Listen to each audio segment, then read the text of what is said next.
All right. Yep, we're good. Yes, yes. All the buttons are buttoned and everything is all nice, neat, and clean. I apologize for the slight delay in the start and whatnot.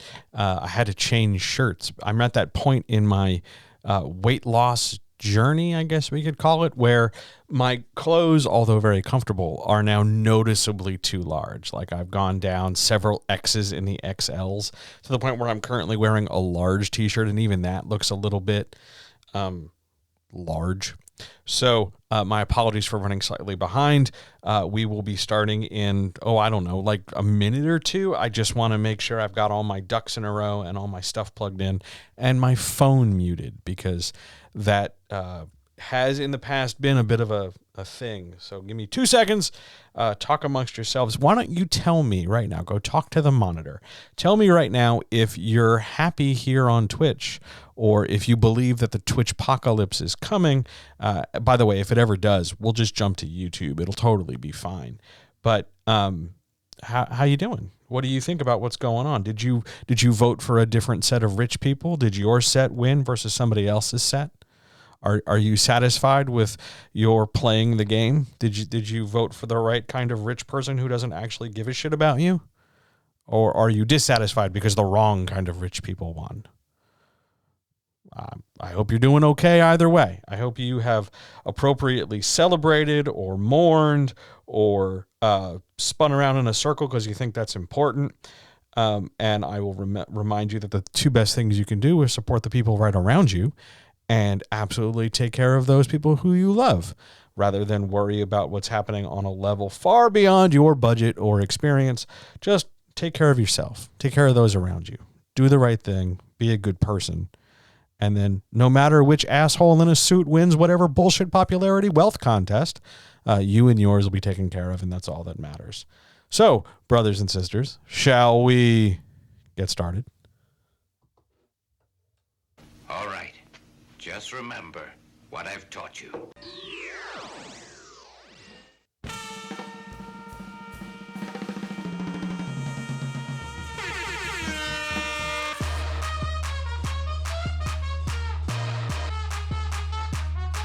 What the fuck is that?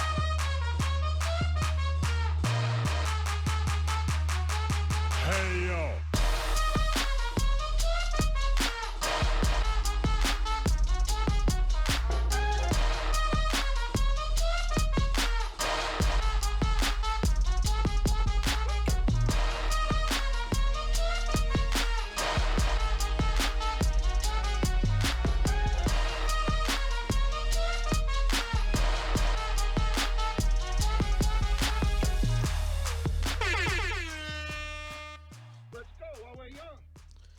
And hi, here we are. Hello.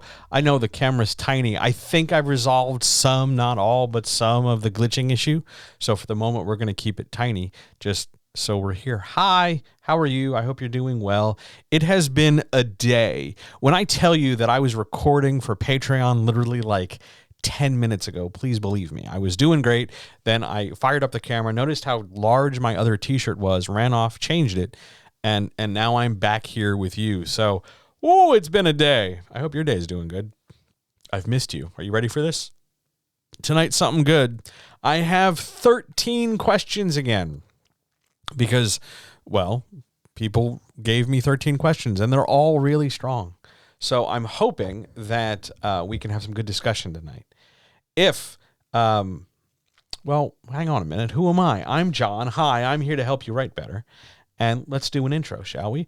Ladies and gentlemen, guys, gals, non-binary pals, friends, writers, makers, doers, dreamers, planners, dancers, escorts, walkers, photo takers, skirt chasers, pants chasers, soap enthusiasts, haberdashers, polka dancers, lion tamers, fire players, the people who get to pick up the excess candles at holiday church functions, anybody who's ever attended a bake sale, lovers of fine tarts, Danish makers, the people from Denmark, anybody who's ever folded up a newspaper or folded up an old-fashioned brochure back in all the right origami ways so that it's settled. Anybody who's ever had to hand wash a mug because it's just too nice to go in the dishwasher. You don't want the paint going everywhere. And most importantly, the comrades. Hi, hello, welcome to the Writers Chat for November the 9th. And tonight, as I said before, we have 13 questions. Oh boy, 13 questions. This should be really good because while not terribly spicy, these questions should at least be pretty engaging. Although I got to tell you, some of them, I might have snuck a little bit of spice in here. So, shall we get started? If, by the way, this is the first time you're hearing this, I keep forgetting this part.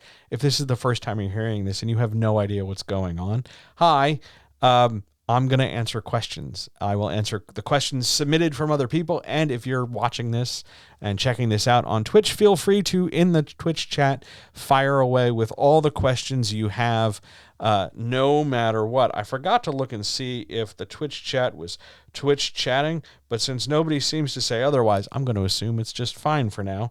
And at the first break or whatever, I will fiddle with it to make sure. I'm just double checking now. I'm not seeing any notes that it's significantly hosed. Double checking here real quick. Seems to be okay. Look, there's my stupid face. I don't need to worry about that audio. Everything is great. Here we go. 1, 2, 3. Yep, we're fine. Thanks so much for your patience. Okay, let's do this thing. First question, here we go.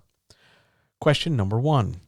How do I make a spaceship, or any small location for that matter, interesting as a setting for a story? Okay, this is important. This is a really good question. It sounds really simple. It sounds like the answer should just be, you make it interesting. But it's important because a small setting that may or may not contain individual pieces, like a small house has rooms within it, but a small spaceship that might only have a few spots in it, it's interesting and important because of its size. Boundaries and limitations can create story opportunity. For instance, let's just take this outside of a spaceship for a minute so you can really, really see this point. Let's say you have one couple, two people, right? And they're arguing. The best place they could be would be in a wide open space where they can avoid each other, right? Because they don't have to deal with each other if they're arguing. They get plenty of space for themselves. They can be left alone. That's interesting-ish if we want to follow one character at a time. But if we're trying to like really dig into the fight, we're trying to really make that fight a thing and make it feel tense and make the reader feel like it's a little awkward and uncomfortable, then we want them not in a big space where there's plenty of room to avoid each other, but in a small space where they can't help but bump into each other. So in that thinking, we have the same idea here with spaceships. Whether we only have, let's say, a cockpit and a science module and like a crew bay, or if we're looking at Star Trek, where we have multiple rooms on a ship, but we can't leave. We can't just really get away from everything. You can try, but eventually still you're going to bump into people, especially if you work with them. So the constraint and the confinement of things, elevator, small room, car, whatever, train, any vehicle is great for this. Anytime you have an opportunity to put people in a confined space, you have the opportunity to create tension. That does not mean you can only make tension if people are in a small space. It's just that when they're in a small space, you have an extra incentive for tension. You make it interesting by giving them a reason to be in there. And then because they're in there, it complicates or creates an atmosphere around other stuff. If it's just two people hanging out in a small place, well, then they're just two people hanging out in a small space. But if we go outside the fact that they're just there, and we talk about them as people, and we talk about what's going on and what they want and how that may or may not conflict. I see, according to the screen, we have not solved the glitching issue, but that's neither here nor there. But we've got these two people, and they're butting heads up against each other. It's made worse. It's amplified by the fact that they're next to one another. So you make it interesting because of what it leads to for the characters involved. The spaceship itself, the room, the car, the pilot's seats, whatever, they're interesting based on how you describe them. But that's pretty flat and static because after you say, there's a chair, what else is there to say, really? It's what you do with it after you introduce it. It's what the opportunities it provides by its existence as opposed to just its description. Great technical question. On we go to the next. A business question. There's a couple of these tonight, so strap in if you're business minded. What are the pros and cons of kickstarting my book versus publishing on, it should be with, major retailers? Okay, this is essentially a flavor of the traditional versus self-pub argument. Here are the pros and cons of kickstarting a book. The pros: you get a lot. You potentially, now we're gonna have to caution this. So let's do we have a cautionary noise? Yep, there we go. Let's go with that. Cautionary noise. If you have an audience already and they have been primed that this is coming and they should be hyped for it, and this is their great opportunity to get in at multiple tiers, and they can get in early, and the more they give, the greater their access or the greater their reward for giving so much. If you've built that and laid that groundwork, which we'll talk about individually in a second, but if you've got the audience, the biggest pro for kickstarting your book is that your audience reacts. Your audience can be in there and be like, yep, I want this book. I'm ready for it. Here's some sales right up front. It's great that way. It also means that you get to see numbers go up on screens. Now, that sounds like a small deal, but it's a big deal because it feels good. It strokes the ego. Those two pros are some of the biggest pros. Outside the third pro that it avoids, if you're going to do it that way, you are hitching your wagon to the self-publishing horse, and you're going down this road.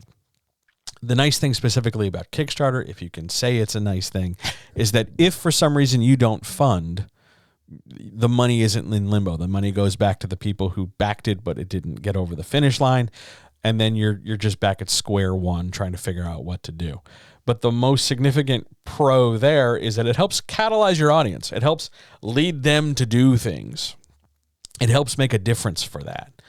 However, and this is a significant however, the cons for kickstarting your book are significant because the time frame a Kickstarter operates in, be it 30, 45, 60, however many days, consider your job to transition entirely to that Kickstarter over the course of that time. Managing feedback, explaining things that you swear up and down are plenty clear. You're going to get people, even the most well-informed people, are going to end up asking you a ton of questions. You're going to have to deal with impatient people. You're going to have to deal with customer service kind of things. You're going to have to respond to things and plan for things and make sure that, just because you're raising, let's say, I'm going to make numbers up, $5,000, what happens when you raise $7,500? What happens if you raise 10? Are you sweetening the pot? Do you have extended stretch goals beyond that? Do you have incentives to get them there? A Kickstarter is in itself a full-time job for the duration of its existence. It's a big, complicated deal, which also leads to another con. Once you get that money, act on it. Move straight, make sure you've got your editing either lined up or done. Ideally, by the time you kickstart something, by the time you go to crowdfunding, the manuscript is done and formatted, and all you're really paying for is the printing and shipping if you're doing physical copies. Because remember, just because you're crowdfunding does not mean you have to go physical copy. You could do this thing entirely digitally. And then at that point, you're paying for, I guess, the cover and hosting or some extra bonus material at that point. You do not, hang on, cautionary noise, you do not always have to go with a physical copy. Because if you go to a physical print, if you say like, hey, here are some books in my hand, understand that you're going to pay for shipping. And shipping is the part of publishing, whether you're in self-publishing or traditional publishing. Shipping is the thing that kills you. Shipping is the most expensive part of the process. You will pay more in shipping and inventory by extension than you will for editing or printing. You'll pay more for printing and shipping and housing your shit far more than you ever will for whatever the book is itself. Shipping costs money. This is why we talk about why books are roughly the same size they are, because it generates a certain number of pages, which means a certain size book, which means a certain weight, which means the shipping cost can be more or less figured out. Physical manufacture, aside from murdering the environment, is an old-fashioned thing. It's a dying thing. And there are too many people who sit there and go, yeah, but I love a physical book. Yes, you love a physical book. That's great. There are loads of things I love from my childhood. They're not all good. They're not all great. They do not need to all persist. Be very aware that one of the most significant cons in crowdfunding your book is the possibility that the majority of the money you raise is going to come in and go right out. It is not the get rich quick, build a nest egg for the 99% of authors who use the model this way. It is not a great idea, nor terribly ethical, to be like, well, I'm just going to do a digital release, so all this money, because the PDF's already done or the Mobi file's already done or whatever, so all this money's just coming to me. That's some skeevy shit. That's some real tacky shit, and everybody deserves better than that. The other major significant con of kickstarting is in the possibility that your audience is too small and you fail to fund the money. Because if you are using this money to pay for editing or pay for a cover or advance forward in the process beyond just drafting, you're putting a lot of eggs in the basket of, oh boy, howdy, I really wish this thing would work. And there's no guarantee this thing would work. If you have a small ass audience and you have fundamentally failed to grow it, and I'm going to say a small audience is anything over 50 and under 500, and anything below 50 is arguably a micro audience or even a non-existent audience. If you have like 6 people, are you going to ask 6 people to each chip in $900? I don't think so. I mean, if you do and you have 9 people who happen to have that, great, good for you. But understand that the majority of people who back a crowdfunding campaign are going to do it at whatever tier gets them a product or lower. It is unlikely that you will get a lot of higher end stuff. That's why most people only have 3 or 4 things at those higher tiers. That's by design. That's to make it FOMO. That's to build the idea that it's rare and exotic. And I only have a few of these, so get them while they're hot. But by and large, they're not the given thing for everybody. They're not supposed to be. It's not designed that way. Most people are going to come in at your lowest tier, and then whatever tier gives them a product. That's just to be counted on. That's just how people operate. And that way you're not spending a ton of money on something that has an indefinite issue or an indefinite timeline, because here's the other factor in this. You can't always guarantee that things are going to ship or things are going to be in hand or things are going to be done when you say they are, because life happens, because printing delays, because boats get stuck in canals, because your editor changes, or you need a new artist, or your print gets delayed because there's a global paper shortage, or who knows what. So you don't automatically want to run to crowdfunding as though, oh, it's going to solve all my problems. It's not. It's going to introduce a few new ones, and possibly, maybe, if you've marketed well, if you've organized well enough in advance, maybe it'll solve other existing problems. Now, that said, this is a lot to take on. And for a lot of people, they're going to hear all that and go, well, I don't want to deal with that. I'm going to go query and try to go down the traditional publishing route. Okay, by all means, feel free, but understand that you are now going to try to jump through a very small hoop in kind of an arbitrary way. Because now you're back in the trenches. You're back out there querying, hoping some pimp will say yes and then be able to exploit you so that you can go sell your work to a publisher. Or you'll go to an unsolicited, unagented publisher who takes things without agents and then run the risk of being put up, getting your book accepted right along books that feature really heinous content. But hey, that's the roll of the dice, right? Because you really need to be published this way. And, that way a publisher, or a pimp, then a publisher, will handle all those burdens for you. They won't. I mean, they'll eat the cost for printing the book. They'll eat the cost for the cover. They'll eat the cost for publishing. But instead, they'll pass the responsibility of work onto marketing for you. So you don't get out of here scot-free. In exchange for them paying for some of the expensive stuff, you're going to have to do the emotional and physical, mental labor of marketing to make the money back. And if you don't make their money back, they're not going to keep you around. So this is the risk you're getting into. Now, I don't want to sound like kickstarting your book is the only way to produce a book on your own, because you don't need to crowdfund. It's an option. It's an idea. It's a thing you can do. But you could also just, produce the best book you can with the best cover and the best editing you can afford, whether that's on a payment plan or a trade deal or a handshake deal or who knows what. And then you can just put your book out there and do the marketing and not have to worry about crowdfunding and organizing. There are loads of ways to skin this cat. It's not limited to just crowdfunding or traditional publishing. Crowdfunding is one way of many to get your book out there.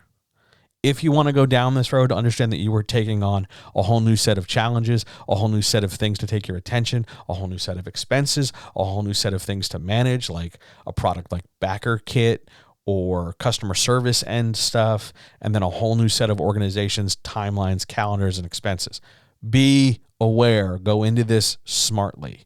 Don't just say, well, I'm trying to crowdfund this book. Here you go. Because your ignorance will not save you. It's a messy thing, and you should know what you're about to jump face first into. Great question. Love this question so much. On we go to question 3. Are blog reviews worth pursuing? Now, the important word for me here in this question is that last word. Are they worth pursuing? Because you're going to have to pursue them. A majority of marketing things will require your effort, will require your pursuit, because there are only so many reviewers, but there are also a greater number of authors. And a lot of people write a book, never mention it to anybody. So how is a reviewer supposed to know, like through some kind of, mutant cerebro spidey sense that, I detect that someone somewhere has written a book, I will seek them out? That's not how this works. I wish that's how it worked. It totally doesn't work that way.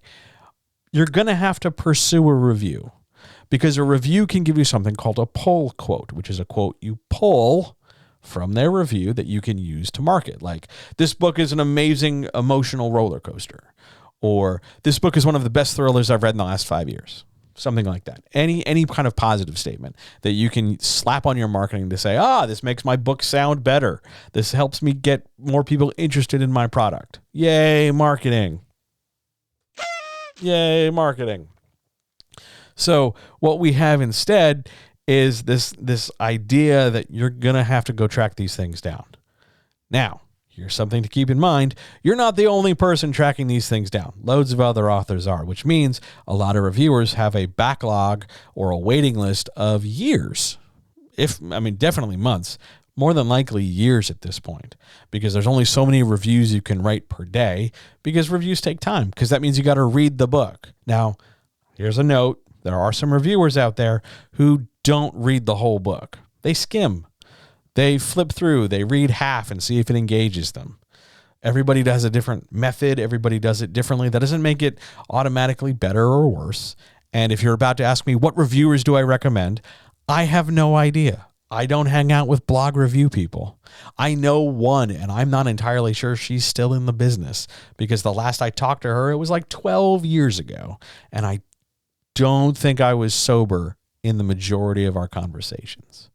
But are the blog reviews worth going after? Yes, because where else are you going to get pull quotes from substantial people? If you can't, Aunt Edna saying, I liked this book is nice, but unless everybody knows Aunt Edna and sort of trusts Aunt Edna, Aunt Edna's quote means about as much as the random person next to you going like, yeah, it sounds good. You want to use a pull quote from somebody who can help you move forward, somebody who's going to give you a little bit more credibility, somebody who's going to give you a little bit of social proof. So yeah, blog reviews are totally worth pursuing. And yeah, it really helps if you either arrange them well in advance, so start buttering up those reviewers soon, make friends, or find reviewers who are, new and are looking to grow their scope as a reviewer and get in on that ground floor. Be nice and compassionate to people, see what you can get with some hellos and thank yous. But absolutely, reviews are worth pursuing. Let's move on. Are there any questions from anybody in chat? About anything. Today's tea is, hang on, really, really good. It's Irish breakfast tea. and I'm chewing on an ice cube. It's Irish breakfast tea. I know it's evening, but I've been talking for hours, and I could certainly use a pick-me-up. Irish breakfast tea, ice cold, fucking rules. Beyond that, I'll be happy to answer any question about writing, media, anything. Anybody? Anything? Otherwise, I'm just going to keep drinking tea.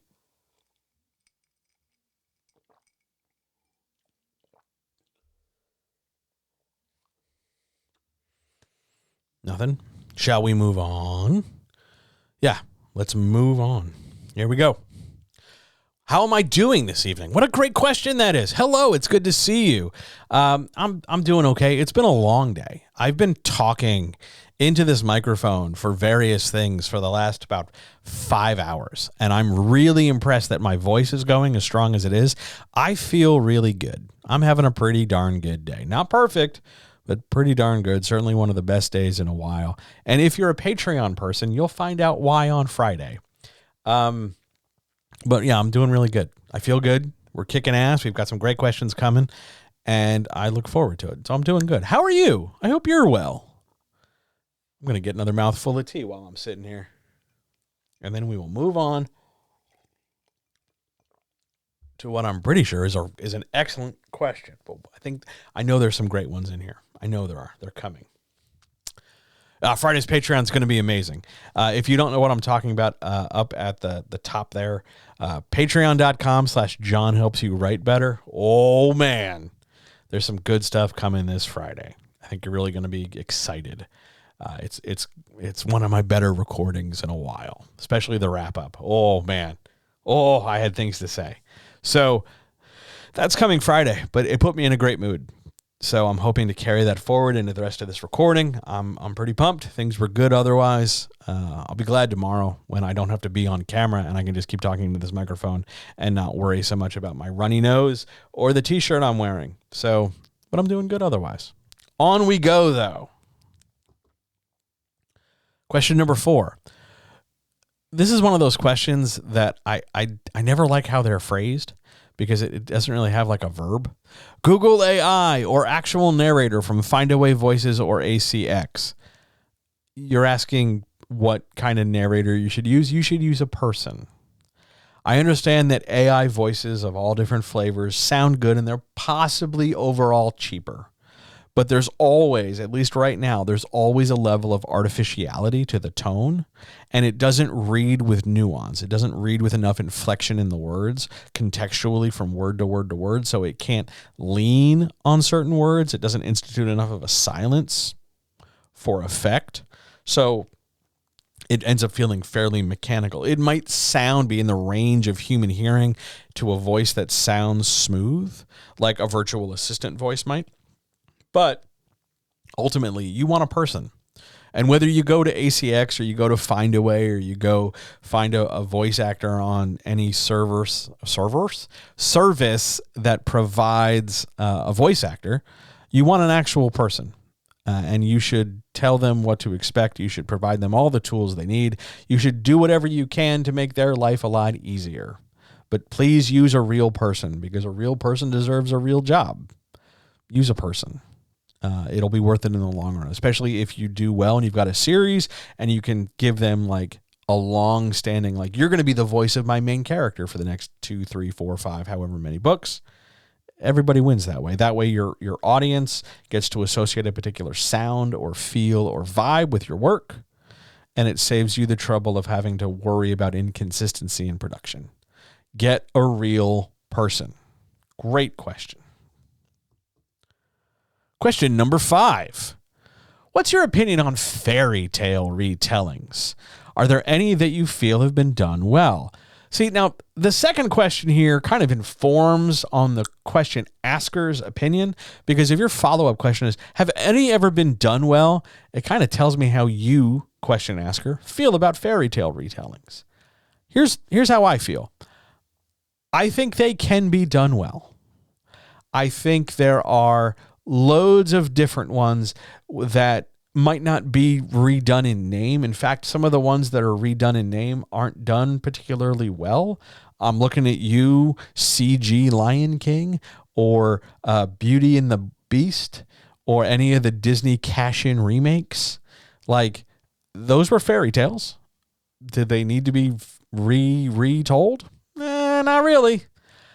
I think in text, though, because your concept of fairy tale can be expanded to anything from folklore hero to modern interpretation of an existing thing. So you get like a modern day Hamlet that isn't necessarily the Prince of Denmark, but it's still like a family member grieving over the loss of a father and then swearing vengeance on others, or a retelling of Romeo and Juliet, where instead of it being people of the house of Montague and Capulet, it's two, star-crossed lovers in a different setting, or Othello, where instead of it being, amour upon, Europe, it's high school basketball kids. You can do a lot for a retelling. I think there have been quite a few done well. I think it is easier, though, to do them poorly. And here's why. And this is something I should probably tackle for Patreon. If not Patreon, then definitely the podcast. Because it's easy to do it poorly when you are unwilling to put your own fingerprints on it. If you are looking just to go beat for beat, line for line, and recreate the existing fairy tale, whatever it is, chances are it's going to be flat. Because the more similar you can get, the more photocopied your original is, the more you're going to draw comparison to the original. Now, when you start to deviate, to whatever degree you deviate, you are going to get people who are like, I like the other one better. The other one was nicer. This doesn't match that. It sucks. And those people can go fuck themselves because that opinion is stupid. The reason why you want to retell a fairy tale is not just to repeat it and then cash in on the repetition or cash in on the nostalgia. Looking at you, Pinocchio. What you want to do is have something new to say with it. Not just like, oh, it's Pinocchio, but I've also added a black person. Or, oh, it's Dumbo, but I've, taken away some of the animal cruelty. Or I've taken away some of the racism. Like, do more than just kind of brush 10% under the rug. Do something radical with it. You've got an opportunity to retell it that way. Doing that, yeah, you're going to draw some heat because, oh my God, you're changing a fairy tale. How dare you? But at the same time, you can make something stand out on its own. Look at Hook for Peter Pan. Hook is a great retelling of Peter Pan. And it does that by absolutely transforming our understanding of Peter Pan. When you go look at something like Pan, which is yet another retelling of Peter Pan, and it's creepy and it's got this weird kind of like child, like craven, creepy, I want to leer at kids vibe, as opposed to Hook, which is like embracing the power of imagination and remembering the truth of who you are. I think you can get a lot of ground out of it. But to do that requires an understanding of what the fairy tale is, knowing what you're going to keep from it, and knowing what you're going to take in a different direction. That decision-making stuff isn't done enough. Not enough people do that. Not enough people go take the extra 5, 10, 15, 20 minutes, 2 days, 2 weeks, 2 months, etc., to really sort out like the this is what we're keeping untouched. This is what we're keeping and changing a little, and this is what we're totally bringing in brand new. There's not enough prep. There's not enough organization. And I think that's the distinguishing quality that lets fairy tale retellings like Hook, like if you want to look at something like the DC television shows, like Arrow, retelling the Legend of Green Arrow, that is a complete radical departure from the fairy tale that is the comic book of Green Arrow. I think it's done very well for the most part for most of the seasons. Supergirl, same thing. Flash, not so much, because by then we were all sort of burnt out on it. Superman and Lois is a fairy tale retelling of both Superman and the Adventures of Superman, the fascist Dean Cain version. Like, you can get a lot of traction out of these retellings. Doing it well means having something to say more than just repeating the old tired stuff. So I think a fairy tale retelling can be great. Just do something more with it than just play the greatest hits. Great question. What's next? What's the most common misconception surrounding traditional publishing that I've seen? Oh, that's easy. That's a great question. The most common misconception is that when you go for traditional publishing, all you have to do is hang back in the house, and then they back the truck up and they just drop the money off to you. And you have to do very little because everybody else is handling stuff.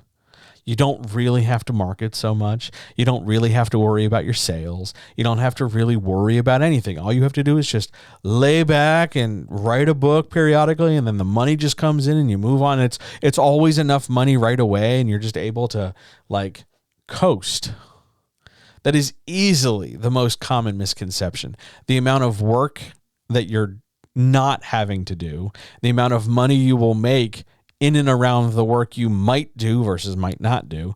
Yeah, that's absolutely. Traditional publishing, aside from being a dinosaur, aside from being this thing that's old and tired, is still something you, the author, have to play a role in. Not just, hey, I brought you the manuscript, you guys do all the work. That's not how that works.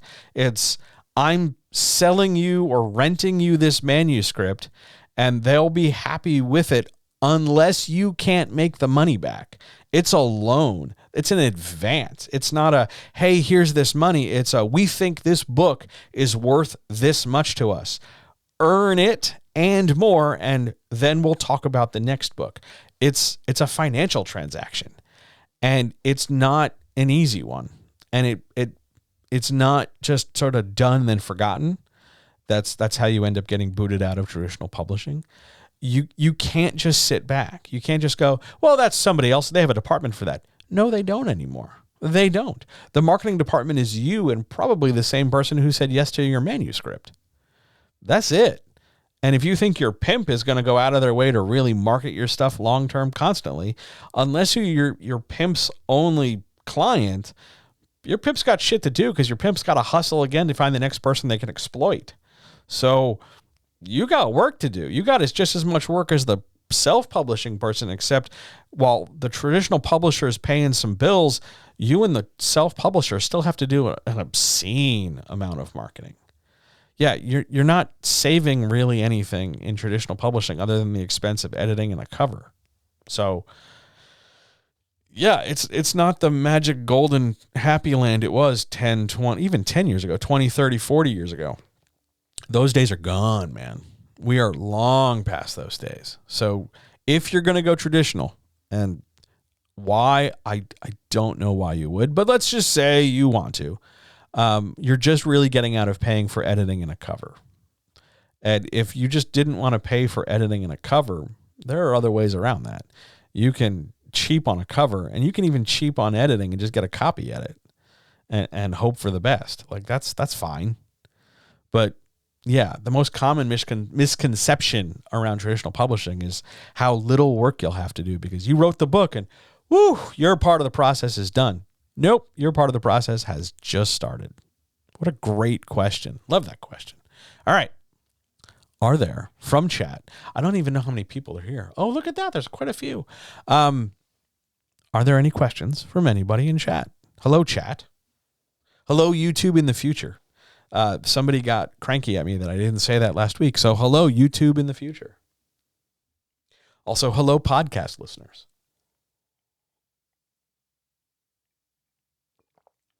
Oh, man. I'm proud of myself. I'm really working on hydration today. I'm quite pleased with myself. I'm going to pay for it later. I'm on like my third thermos of water, but yeah, we're doing good. Questions? Anybody? Else we'll keep moving. We're doing great. Feeling good. Breathing deep. Feeling the flow. On we go. On we go. If you're watching this, ask a question whenever. You don't have to wait until this. Just fire away in chat anytime. Really, truly. It's never any problem. I'm going to keep going. Question 7. Oh, long one. What are some ways I can write an accent in my dialogue without using uncommon contractions, like y'all, or misspelling to convey how a word sounds, like writing out the phonics and stuff? Okay, what a wonderful question this is. There's a couple different ways.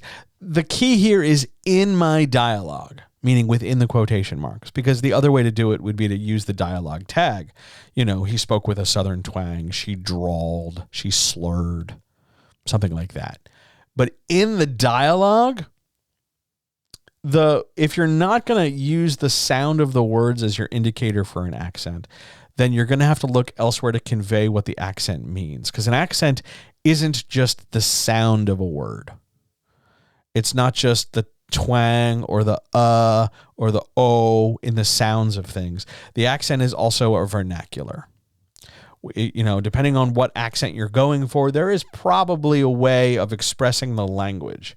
So, for instance, if you were going for American Midwest, particularly from Indiana through part of Illinois, maybe even out to Wisconsin and back to Ohio, like there's this little Great Lakes stretch where you tend not to use infinitive form for things. So you won't say something needs to be washed. You'll say something needs washed. Small things like that, which if you're not from there, sound weird as hell. But it's those small things that stick out odd to your ear that can indicate an accent without directly writing the ope, which is not an actual sound. It's a phonic. It's a different thing.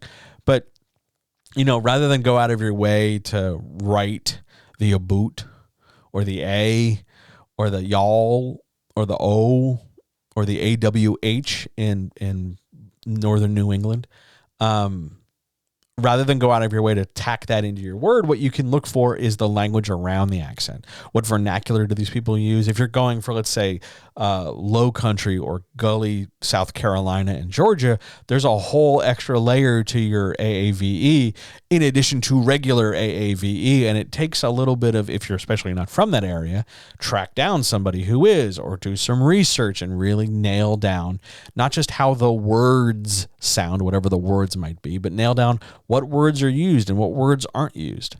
Because that's going to go a long way in addition to what you use outside of the dialogue, meaning the tags, to convey or get across to the reader what they want to hear or picture in their brain. It's hard without that. If you don't use the vernacular, it's hard to indicate accent without affecting the language itself. You can do it maybe without misspelling, but it's very unlikely. It's mostly at that point going to be punctuation, but even then that's just going to come down to commas or maybe an em dash. And that's not enough. It's not going to be clear enough to really get what you want.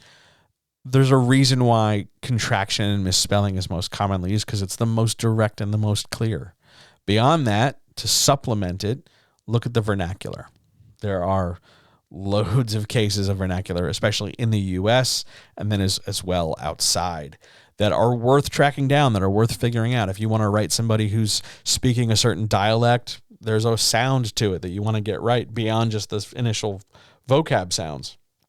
It's a great question. It's a technical question. Thanks. It's a really good one. I wish you luck in writing your accent. Question 8. How can I be a good beta reader to other writers?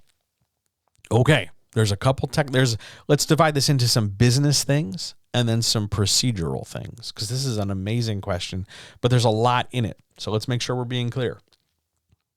Here we go. First business thing you can do. 1, get a contract. Not a, hey, I'll read your thing for you. No, get a contract. Even if that contract is just an email where you're saying, hey, I'm going to beta read your book and you're going to give it to me on this day, and I'm going to get it back to you on that day. And then it outlines what you're going to get paid. We're going to talk about that in a second. And it's going to outline what sort of things you're keeping an eye on as a beta reader. We're going to talk about that in a second too. But a contract to outline who's doing what for whom and when, so that there's no real confusion, so that there's no real sense of like, I have my book out for a beta reader, but that was like 4 eclipses ago and before the Ice Age, and I guess maybe they still have it. No. A contract keeps people organized. You need to be organized about this. So that's step number 1. Step number 2, you're going to ask to be paid. Why? Because you're doing a job. Beta reading is a job. It's not just a hobby. It's not just this thing you do for your friend. It's not like, hey, I'll come over and watch your cat. It's not just, hey, I'll take your mail in the afternoon before you get home. No, It's a straight up job because you're reading this book critically. You're not just reading it because it's like, hey, I'm reading a book for pleasure.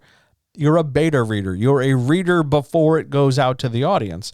That takes time and skill. You're going to sit down. We're going to talk about the specific skills in a second, but it's a job, and humans should be paid for the jobs they do. I know that sounds shocking, but you're going to get paid. Now, I don't know how much you're comfortable asking. I'm going to tell you that the majority of people aren't asking nearly enough, and the majority of people aren't paying nearly enough to their beta readers. But all the same, you should get paid. It's a job.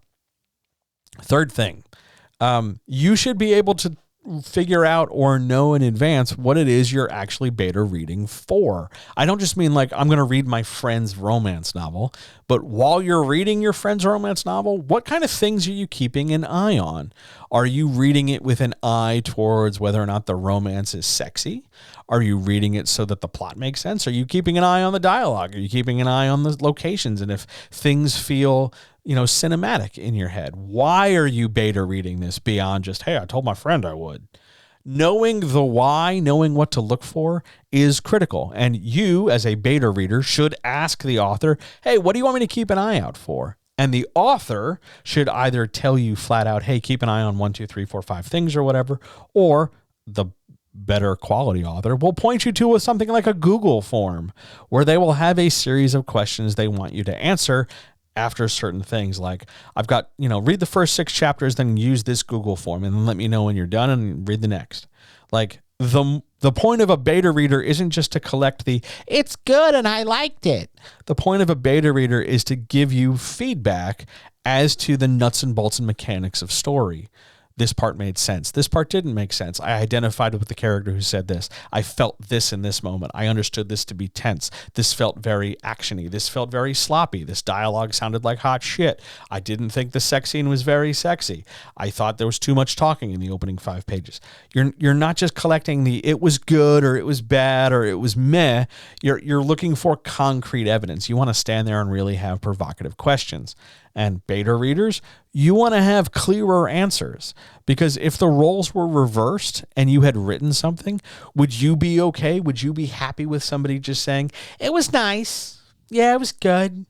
Or do you want something more than that? Do you want someone to go, well, what I really liked was the fact that in the climax of the story, there's some real risk and danger. Or I really liked that monster scene, or I loved that car chase. You want concrete things to point to so that you know what to take pride in. As a beta reader, that's what you should be providing. Singular, clear opportunities, clear mentions of like X and Y and Z, whatever those things are, to get your point across. Don't just say it was nice and then walk away. We're not, paying lip service at the town picnic and, oh God, here comes Edith with her stupid casserole. Like, you want to get in there and really say something, like have a clear point and make it. Beyond that, beyond the business of it, when it comes to reading, whatever you're reading, take notes. Write in the book. And if you're one of those people who's like, oh no, I can't write in the book, after you're done clutching your pearls, go get a piece of paper. Go open up some notes on your phone. Take notes while you read. Don't just say, I laughed at times during the book. Where did you laugh? Cite a page number. Cite a scene. Substantiate your stuff. Cite your work. If that sounds too academic, don't be a beta reader. Just don't. You've got to be willing to do this, because what you're doing isn't just beta reading out of kindness and friendship. It's a job, and you're helping the author get better at their craft. You are an aid to them. So give them feedback, give them material. This is not a chance for you to say, well, I didn't think the plot was any good. If I were writing the plot, I would. No one asked you. That's not what they're talking about. What they're talking about is based on what this thing is, whatever the book is, whatever genre it is, whatever's going on in the story, based on how it is, what do you think of these things? They're not asking you to solve it for them. They're not asking you to redo it for them. They just want your feedback on how the thing is. That's why notes can help to both keep you from going too far and overreaching, and to keep them, the author, organized in terms of what to expect or what kind of feedback they could look at, or maybe what they could tweak or something like that. That's how you can be a better beta reader for writers. If you're just reading to read because, oh my God, I'm a beta reader. Yeah. Who gives a shit? What's the point? You're just reading it. Oh, I have a beta reader. They liked my book. So what? So, like, are they going to give you pull quotes? Are they going to help you market? Are they a beta reader who has a mailing list of 10,000 people or something? Like, okay, you had a beta reader read it. It's not just a box to tick in publishing. It's not just, oh, I have a beta reader. Like, oh, I've tied my shoes. They serve an important function in the formation of a story and the development of an authorial career. But so many people treat a beta reader as this sort of like bus stop kind of thing. Like, oh yeah, I got a beta reader. And then we just move on. Like, oh, I picked up butter at the store. It's so much more critical than that. It's so much more important than that. Not nearly enough people take it nearly seriously enough. And I get a lot of flack when I talk about this because, oh my God, I'm telling people should be paid for their work. And oh my God, they should take notes and there should be detail on the authors. And yeah, motherfuckers, it's a fucking job. It's a job. This is a serious thing. If you want your work as an author to get better, you need to treat your beta readers better. You need to supply them with the tools to help you do better. It's a job. It isn't just like fun and games. This is a career. Writing's your career. Reading, at least for the moment, they're your contractor. This is what they're doing. Take it seriously. They also take it seriously. Everybody succeeds. That's why it's important to be a beta reader. On we go. Next question.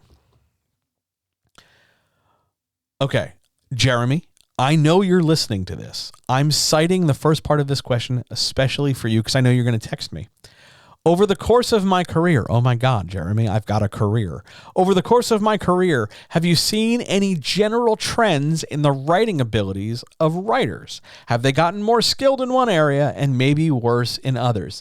Yes, absolutely yes. Come here. Move in closer to that camera. Yeah, I'm going to tell you exactly what's up. Okay, this is not universal. This is not every single writer I've ever worked with. This is not every single writer always. This is just a general observation on the overall number of people, the majority of people I've seen doing some things. I'm going to break this down into people who come to me for chapters, people who come to me for queries and synopsis, and people who come to me for anything in between. And then I'm going to add the long-termers. Long-termers are people who have been with me for multiple drafts, multiple books, multiple months, regular appointments. We're doing them last. We're going to start with the people who are generally the one-and-doners. They come to me once. Maybe it's for a chapter. Maybe it's just for some basic organization. I see them once. They swear they're coming back, and they never come back. Typically, I have watched these people kind of sort of get better at the overall crafting and shape of a story. They know more of the basics. They're more familiar with what they need, but they have gotten worse in overall development. They've got all these things. They're vomiting out grossly long drafts that are overcomplicated and laid out to an extreme. They're going to give you giant long prologues when we don't need to. They're going to slow down the first 50 pages with all this setup and then race to get back on track and race to keep things moving. So they've gotten great at knowing, like, I know I need an inciting incident. I know I need a midpoint. I know in my second act I have to develop at a certain rate. But at the same time, they've gotten worse at just sorting the pieces out. Oh my God, I have like 55 things. That's too many. Those are the one-and-doners. Most of the time, that's fixable by coming back more than once and asking more questions. Now let's go look at the people who come to me just for a couple chapters, 2 and 3 things here and there. Overall, I have watched them get better consistently at taking the feedback and shaping better work. They get better overall the more they come back and the more they stick to it. However, I've also watched them get worse at generally continuing the trend once they're gone. It's sort of like the best comparison I can have is you start going to a personal trainer or somebody and you start making real progress. But then for whatever reason, be it financial or emotional or time-based or something, you just start to not go. You start to not show up. You start to detach and separate from that relationship. You lose a lot of that progress over time. And whether that's intentional or whether that's accidental or whether it's subconscious and you're not really sure, I have watched people who in short-term situations start doing well and start making real progress, but then they sort of fall off the map for a while. And we end up having to more or less start back over where we were. Like, okay, you're slightly better than you were, but now we've got to cover more ground because you fell off the map for a while. For the people who come in with query and synopses, if we're being real technical about it, I have watched them mostly get worse. Not because, they're fundamentally bad people, but because there's so much bullshit out in the social media space around what should be in a query letter or what should be in a synopsis. And because they're a member of so many communities and groups, they're getting 10 million pieces of conflicting, contradictory, or unclear information. They're just getting bombarded, so they don't know what to do. So they try to appease everybody and forget to please themselves and end up with a query letter that is at best flaccid and at worst dull. And that's a real shame, because a good query letter is gorgeous. A good query letter makes you want to immediately race out and buy that book or read the book or say positive things or, oh my God, I can't wait for more. And it's it can be difficult for people to kind of get their head around the idea that in a query letter, you are both talking about your book as a story and then your book as a product. But once you're able to sort of fathom that and get your head around it and you really get used to seeing like, oh, this is what I can do with a query letter, you watch them light up and you watch them do better. Synopses, well, a synopsis is a pain in the ass anyway. Everybody knows it, but somehow they still make people write them, mainly to see if you can just fucking follow directions, mainly to see if you can just kind of like do the assignment. The synopsis, if you're curious, you write a synopsis and you submit a synopsis in publishing, because not everybody who's going to make a decision on your book is going to read the manuscript. Some people are going to read the manuscript. Everybody else is going to read the synopsis. The idea is that you go into a publishing meeting and everybody is on some level informed about the book. That's the point of a synopsis. Sometimes it's not even that. Sometimes it's just, did they follow directions? Did they jump through all the hoops? Great. Move on. The problem I've seen with synopses is that they take too goddamn long. They're more of a blow-by-blow transcript than they are a recap or a summary. And that's mostly fixable just by telling people to rein things in and omit some details. Because if I want the entirety of the details for everything, I'll read the manuscript. A synopsis is more or less the summary section in Wikipedia. A couple paragraphs, get in and get out. Stay broad, keep moving. For the long-termers, oh man, my long-termers, I love those guys so much.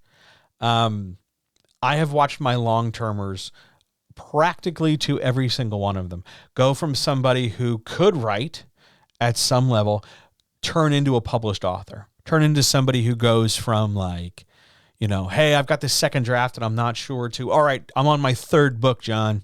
Let's do this. Let's go long. Let's see what we can stretch in the genre. Let's see what we can grow as a person. Like, I have watched every single one of my long clients. And I define a long client as anybody who's with me for more than 6 months in a row. I've watched my long clients get published. The majority have been published. The majority of them who have been published more than once in a variety of media. And I have watched them go from somebody who was unsure of how to write to somebody who has not arrogant confidence, but confidence in what they're doing. I know what I'm doing. I can do it. What do you need me to do? I want to push myself. I want to grow. I want to challenge myself. I want to say this. I want to learn how to say that. How do I do this better? They're motivated. They're confident. They're encouraged. They don't sit in that doubting space so much. Sometimes they get up in their heads. I know there are two or three of them listening right this second who are like, yeah, I totally get in my head. I know. I love you. You're fantastic. You're going to keep getting in your head. It's just how life works. But beyond that, bigger than that, more than that, I have watched every single one of my long-term clients get better. They didn't start that way. And every once in a while we run into a bump or a wrinkle where all of a sudden it's, oh, we've never tried to write this way. So there's some difficulty. But by and large, my long-term clients get better. Now, when it comes to just general writing, people who are not clients, the people who are just out there that I hear about, I've watched writing trend away from the structure and the organization, the sitting down and really organizing and plotting and outlining and thinking through scenes and breaking out the note cards and really digging into the work. I've watched it sort of loosen up and what's the word I want to use? Accelerate, I guess, into this case of like, get it done as quickly as possible and just try to cash out as much as possible and write what would generally be considered like easy access content. Like, what's the simplest, least bad thing I can produce the fastest for the greatest return? I've watched things get dumbed down. I've watched people stop taking risks. But at the same time, I've also watched people like go to the other extreme where they're creating hyper competent, hyper complex, hyper overdone. Oh my God, I have this with 20 moving parts and all these other characters. And it's got to be like this because they look at other media like Game of Thrones or something. And they see these complicated MPOV stories and they think that that's what they have to write in order to be good enough because that's what they see on TV. So that's what they assume is the bare minimum. Whereas that's the exception, not the norm. So I've watched people kick organizing and prep out the window and instead race towards either something hyper complex or hyper simple. And then they wonder why they stall out. Those are the trends I've seen. I maintain the fact that anybody who comes and talks to me for more than an hour will walk away better. I think I can do that. I have confidence in myself and plenty of experience and plenty of people I can point to on bookshelves to say like, yeah, look, they did that. So I think I can make a difference, but by and large, that's how I've seen writing go lately. All right, let's go answer some more questions. Any questions from chat?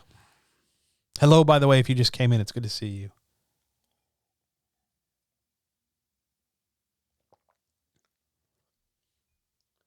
I also want to kind of point that last question towards that one lady who told me I wasn't very nice. I'm plenty nice. And I said nice things there. So, I don't know. Suck eggs. Questions, anybody? About anything. Maybe about what kind of egg that lady can suck. Ostrich. Always ostrich. Because they're real large.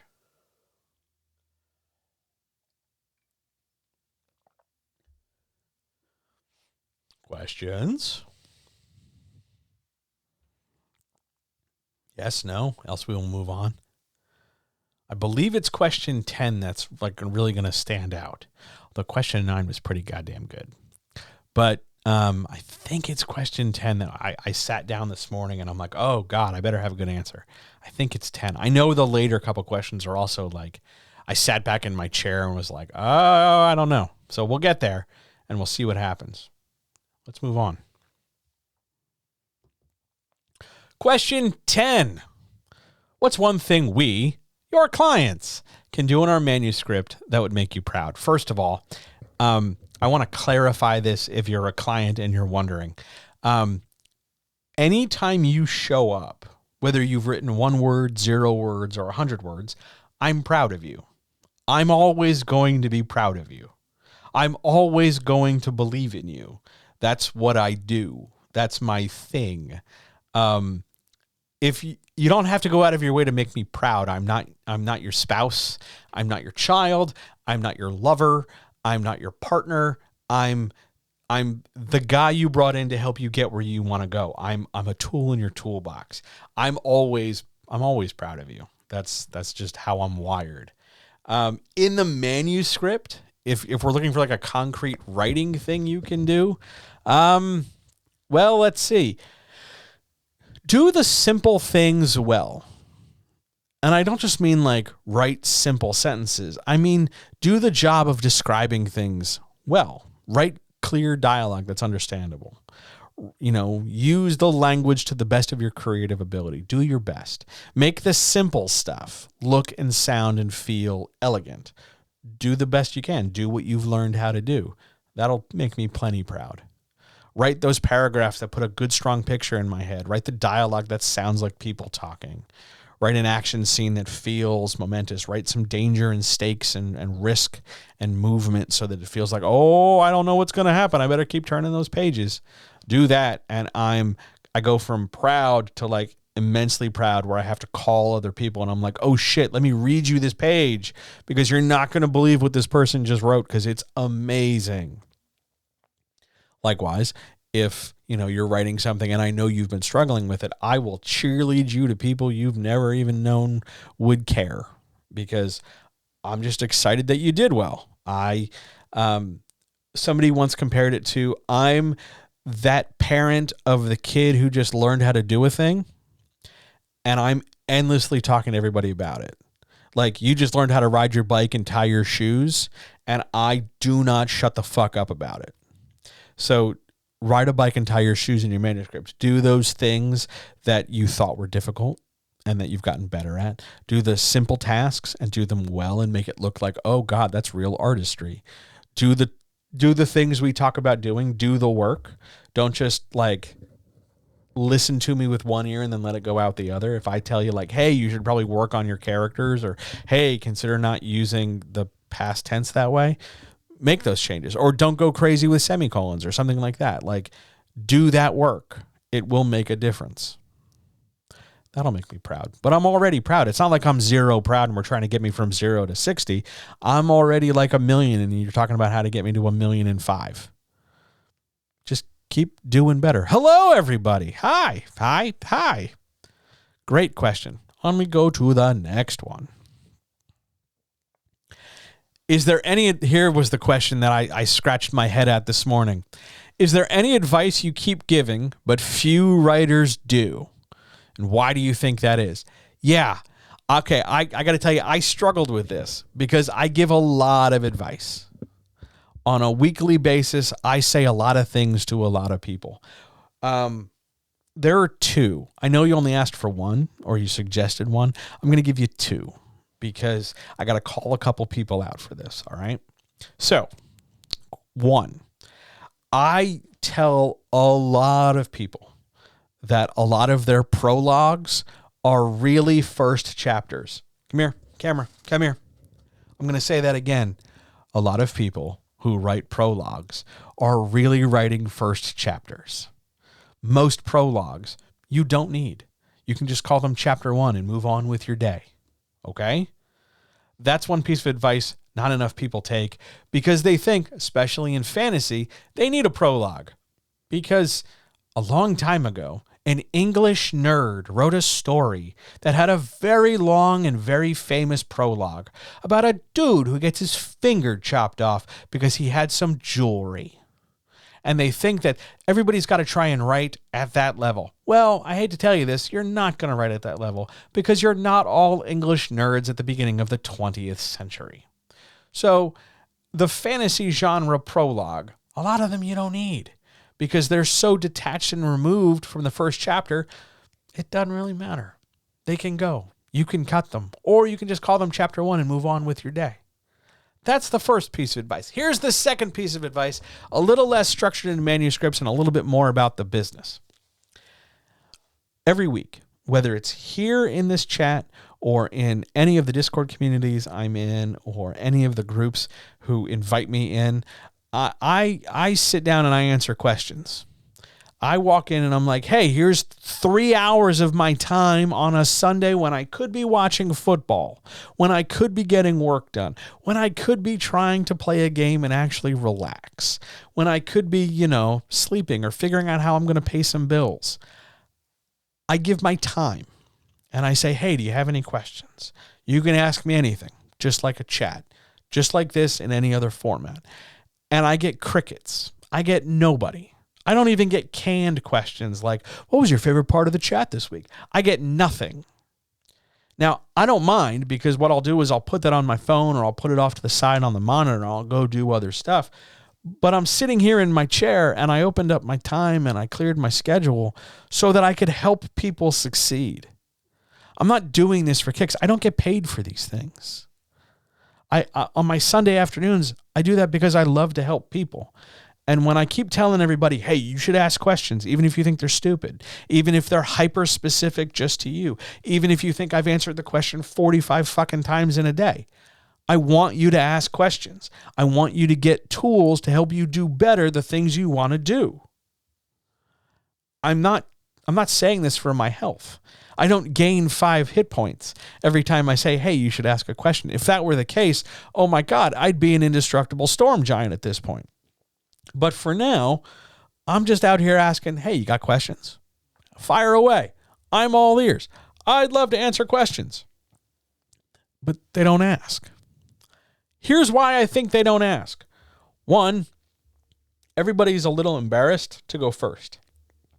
Everybody's a little embarrassed to admit or mention that they don't know a thing. That they maybe think, I should know how to do passive voice better. I'm a writer. I'm just supposed to somehow know, as if it came from the ether or something. It just osmosed into my skull. I should just know how to do this. It doesn't work that way. I think people are embarrassed about admitting they don't know a thing. 2, I think the vast majority of people in Discord communities and Facebook groups don't really want to be a writer. They don't. I think the vast majority of people want to be in the population of people who are labeled writers. I don't think they're actually writing. I don't think they're interested in writing. I don't think they're actually interested in finishing. I don't think they're actually interested in publishing. I don't think they're actually interested in having a career. I think they just like the idea, the fantasy, the masturbation around, oh, I'm creative.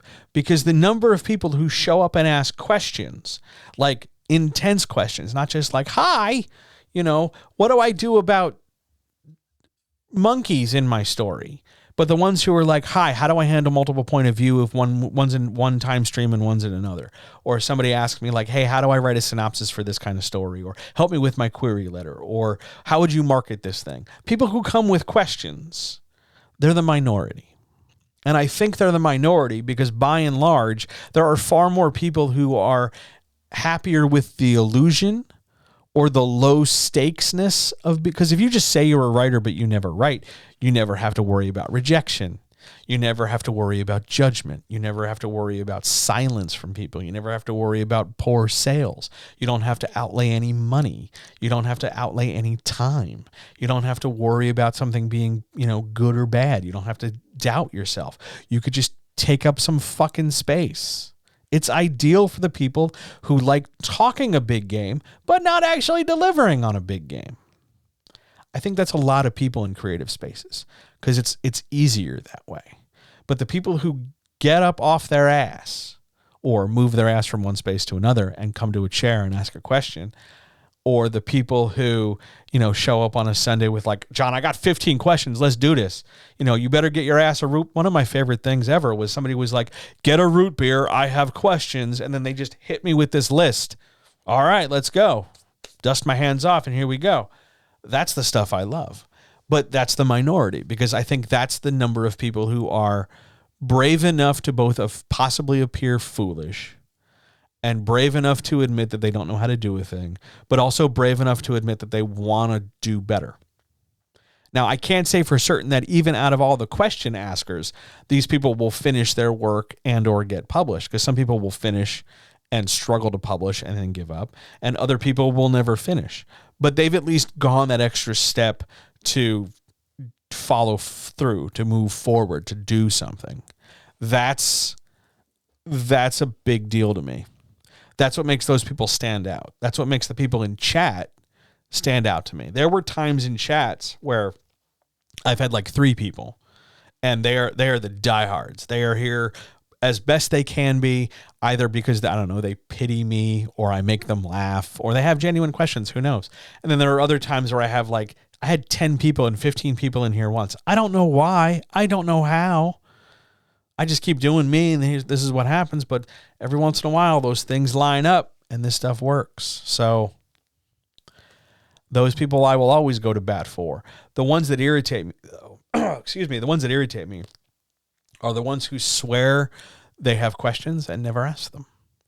Either you do or you don't. Either you want to get better or you don't. Here is an opportunity. They very rarely are presented to you. Usually you have to go hunt them out. I'm coming to you. I come regularly. I'm right here. Fire away. Big questions, little questions. I love answering my questions about tea. It makes me give a shit about the tea I consume, or it makes me care about the amount of water I drink. But the stuff about how you can write better, it's for you. I want to help you succeed. I spend a lot of time thinking about this because I want more people to write books.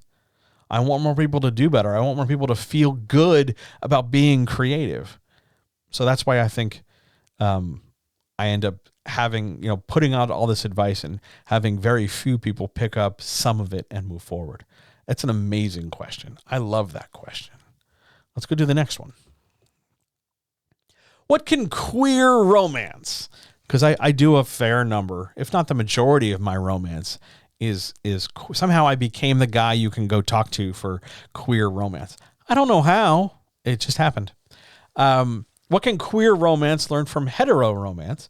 I do a fair amount of hetero romance too, just not as much as the queer romance, and vice versa. This question's inspired by my upcoming PDF. Yes, in the near future, I'm working on it now. In fact, I was working on it early this morning.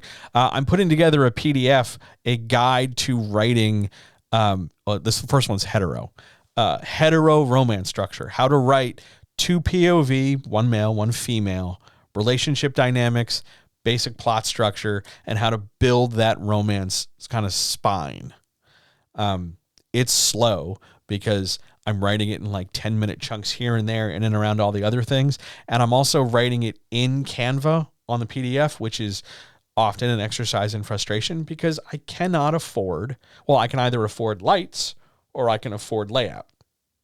So guess which thing wins? So for now, I'm writing in Canva. It's a little tedious, but it's getting done. What can queer romance learn from hetero romance? Okay, so this means we have to first talk about what hetero romance does well and what queer romance does well. Here we go. Somehow I'm a little concerned this is going to be controversial, but I'm not trying to court controversy with this. I want you to know that I'm sincere with this. The number one thing queer romance can learn from hetero romance is that the story moves forward.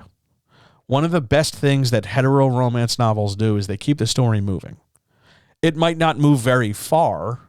Some stories are literally built around the idea of eventually I'll kiss this boy.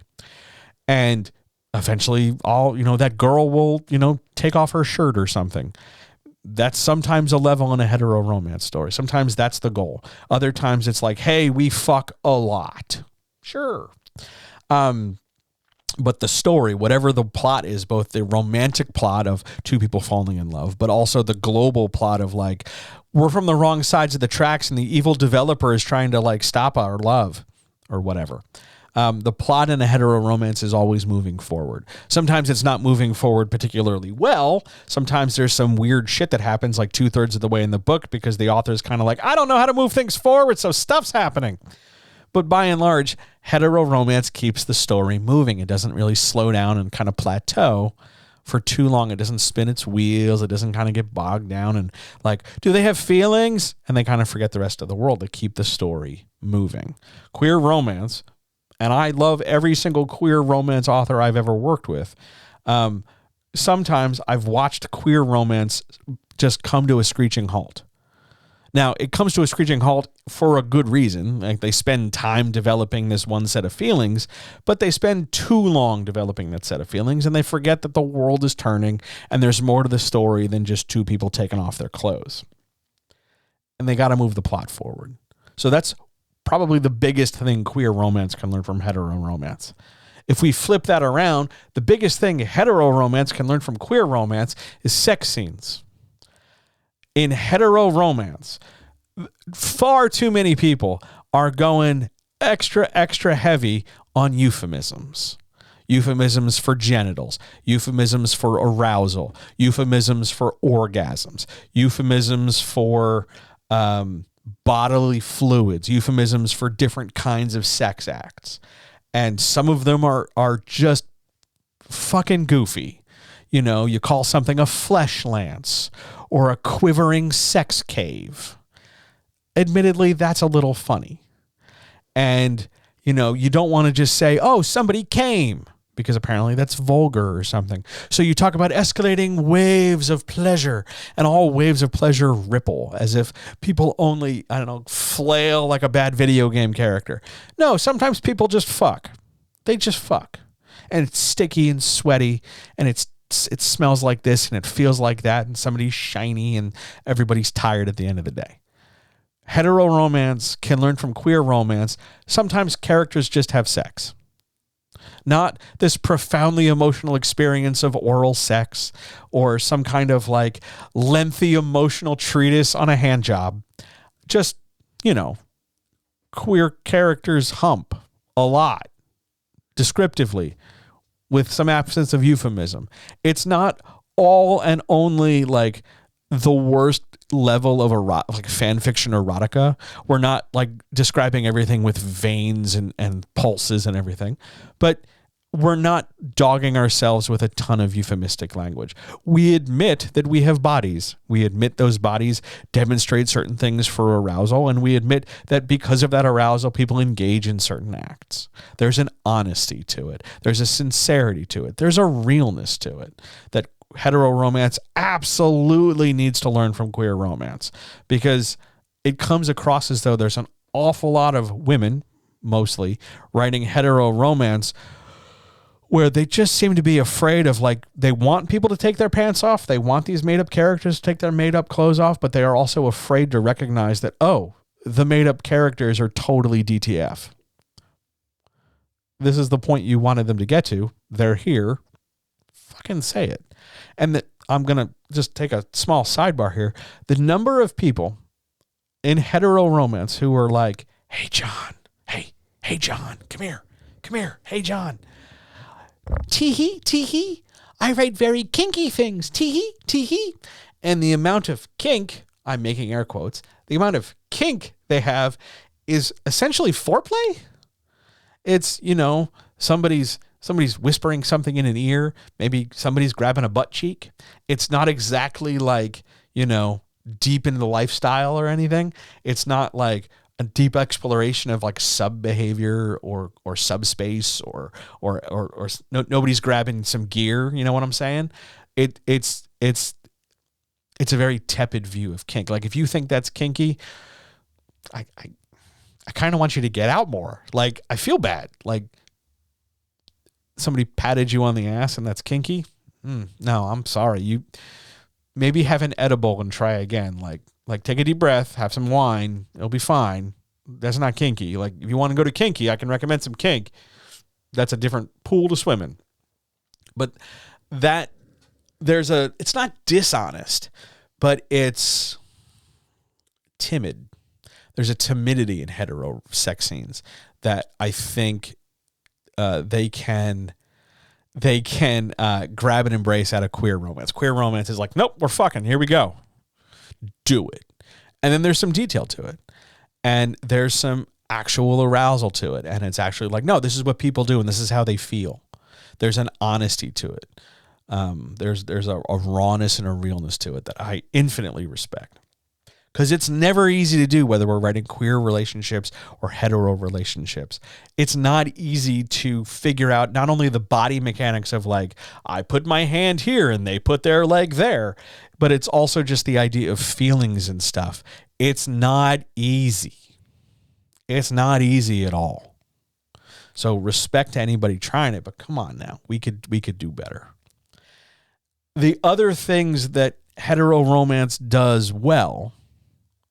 Do I have a theory as to why I think there's a difference in that honesty? Yeah, I do have a theory.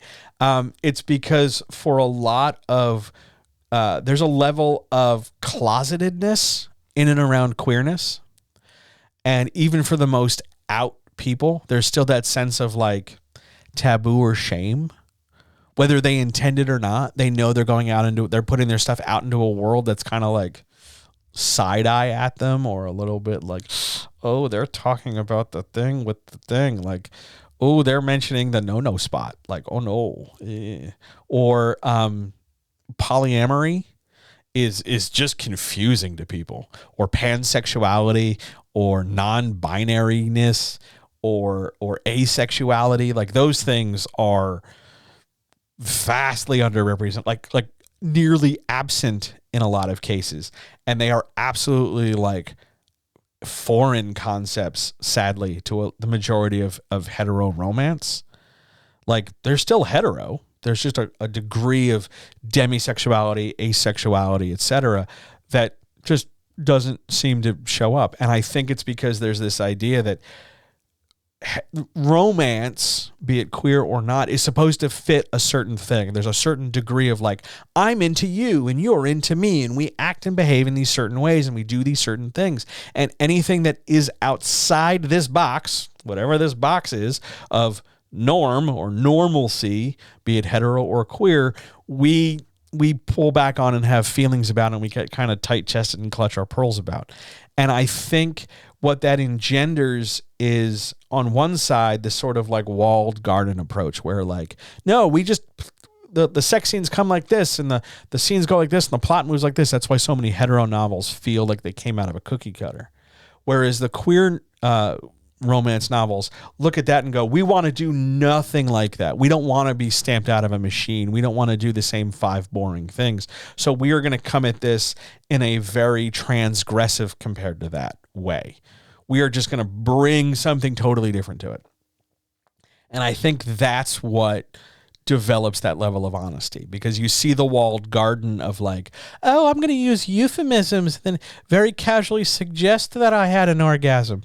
Whereas you look at queer romance and people are handing each other tissues and wet wipes. Like, that's just how shit is. I think it has to do with the perception of taboo, not so much the shame.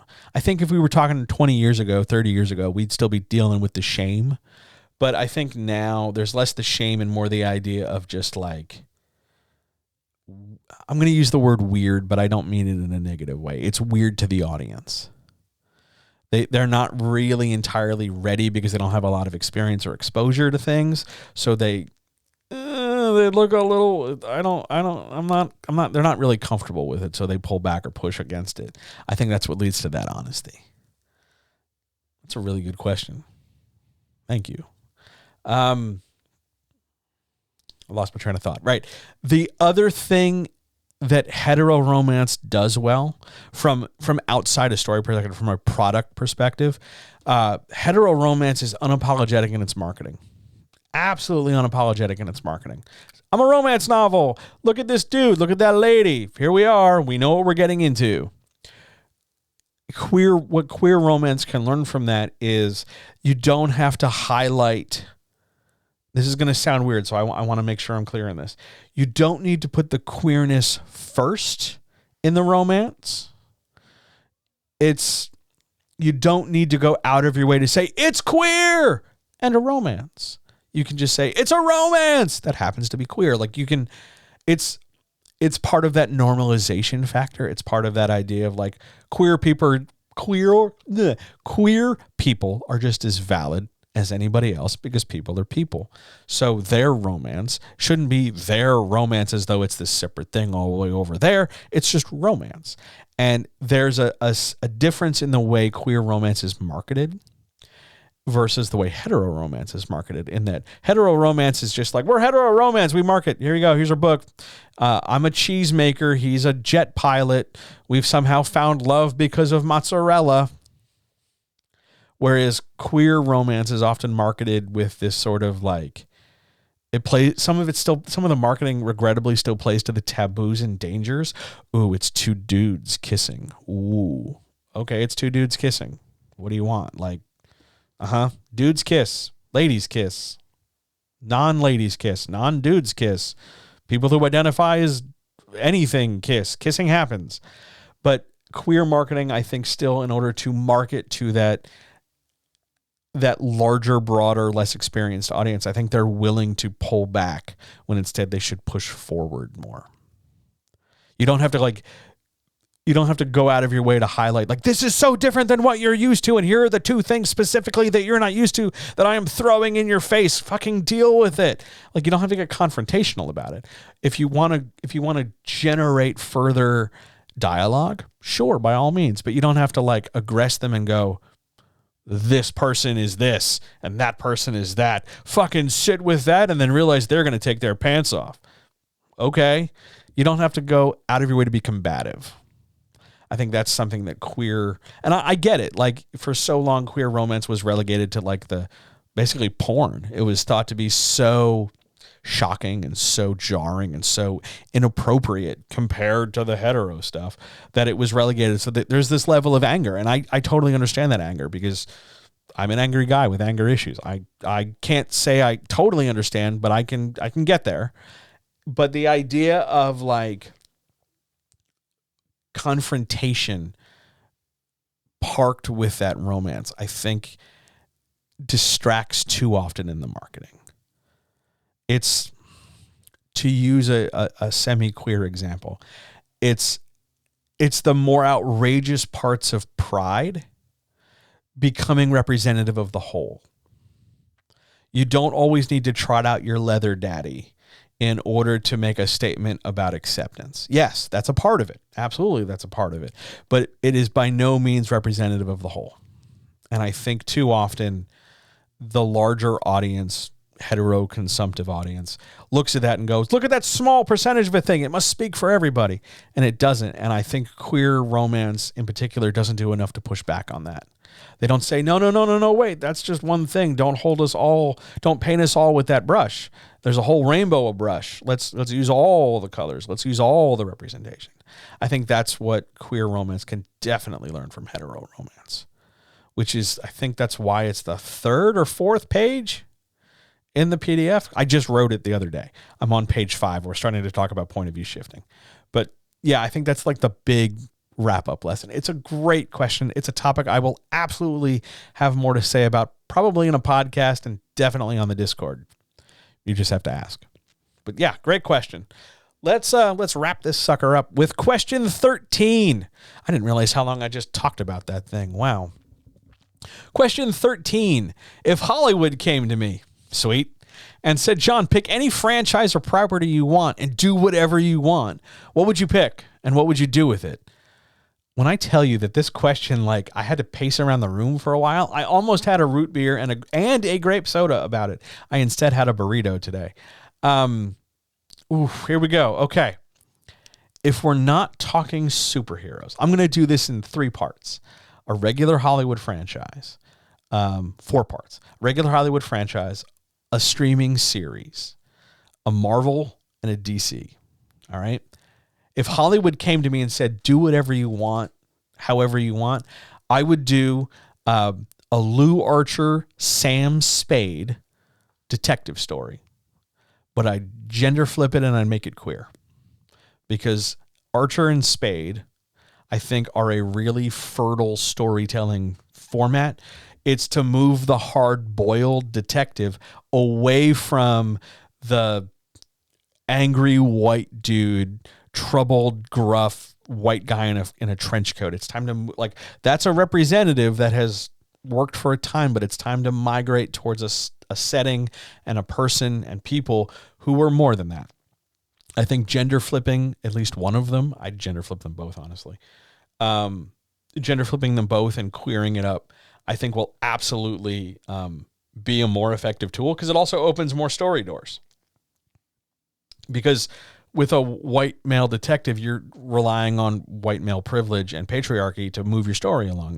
That's why the detective is able to get into the places he can. There's no real challenge because it's a white dude and whatever, it's the 40s. But if we modernize it, queer it, and flip it, then we have to start asking other questions. Then we get to start advancing other plots. That's what I do. I do Lou Archer and Sam Spade, just not as white dudes. I'm going to tell you right now, Sam Spade would be a woman and Lou Archer would probably be trans or non-binary. And I'd get like a bunch of people to help me write that because I can kind of tap dance or I can outline the shape, but I'd want somebody with more experience to come in and give me better quality. I'd want somebody to give me depth. So I would not just do it by myself. I'd write an outline, but then I'd have somebody else color in the lines. You know what I'm saying? If we're talking streaming series, Amazon rocks up, Netflix comes to me. I do Rockford. I would straight reboot the Rockford Files. And no, I wouldn't do the myth. I wouldn't do the popular thing of, I'll get Mark Ruffalo to do it. He is a fine choice. I wouldn't do Mark Ruffalo. I'd find somebody you've never heard of. I'd go out of my way to look for somebody young. and I would do a young modern Rockford, a guy down on his luck, a person down on luck, doesn't have to be a dude, a person down on their luck who's just trying to make a better life by helping others. That's the streaming property I would do. If we're talking superheroes, oh man.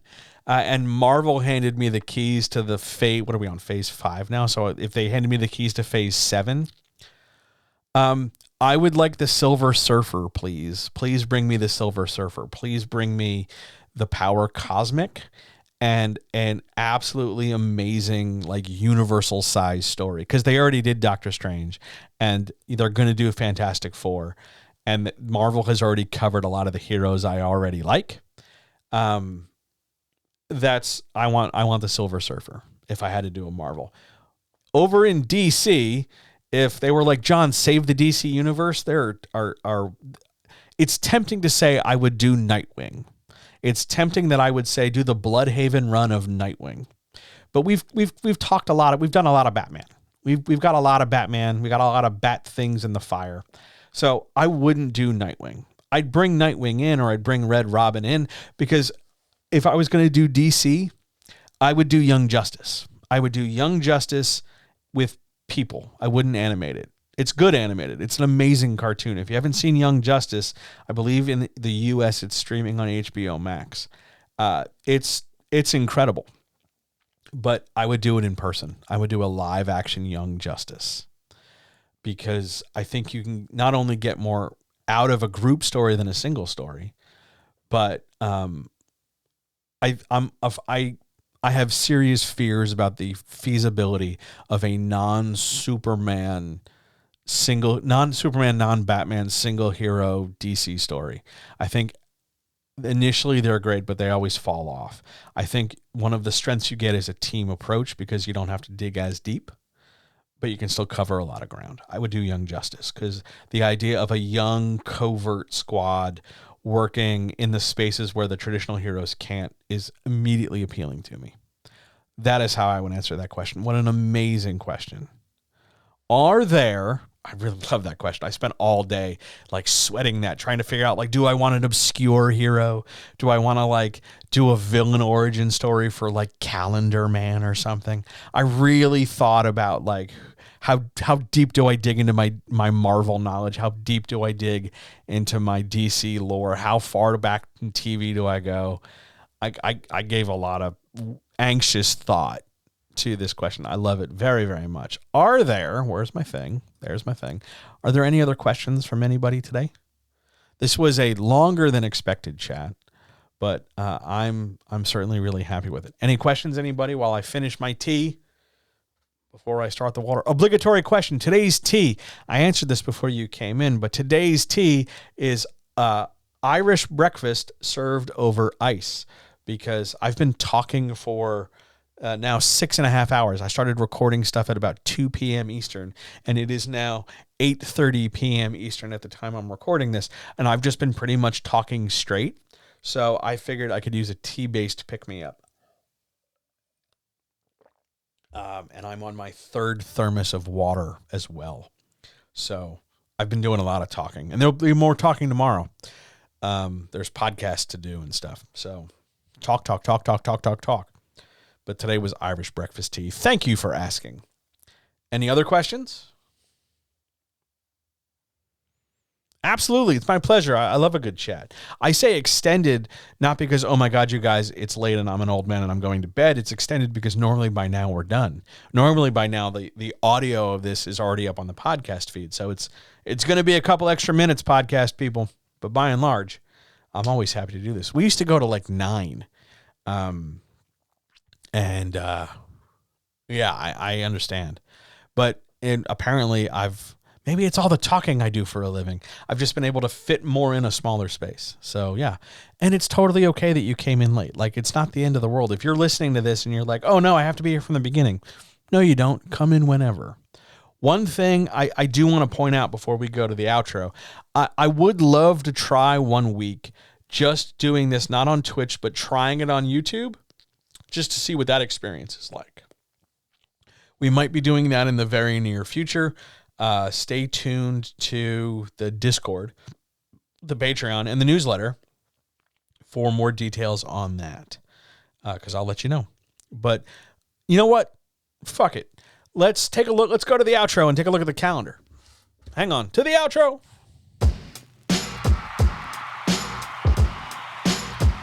All right. The next time I'm in your ears, the next time I'm on your screen, the next time I'm doing any of this will be Wednesday, November the 16th. Let's just try, for the sake of argument, let's try doing it on YouTube next week. Meet me over at youtube.com/John Adamus. Let's give that a shot. Let's see what that's like. Let's just try it. Maybe I'll end up talking to myself. Maybe I'll see more people. Maybe it'll be easier than Twitch. Who knows? We'll find out together. So that'll be on Wednesday the 16th at 7 p.m. I'm not entirely sure about the link, but I know the YouTube channel is youtube.com/John Adamus. So you can check me out there. This will eventually make its way to YouTube, probably late at night or early tomorrow morning. The audio for this will be available on the podcast feed within the next 20, 25 minutes or so, at least within an hour, we'll say. Thank you so much, everybody, for being here. It really meant the world to me. Thank you so much for your amazing questions. If you want to continue this conversation at all, if you're ever curious and you want more, by all means, jump on the Discord. I'm happy to talk at length about this. To get on the Discord, if you have no idea what that is, go over to patreon.com/John Helps You Write Better.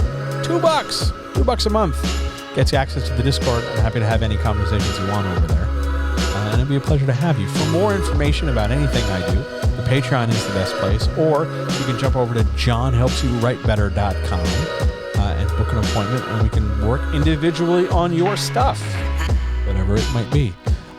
Thanks for being here. Have a great night. Take care of yourselves. All power to all people. I love you all. You're all amazing. You deserve good stuff. And I will talk to you very, very soon. See ya!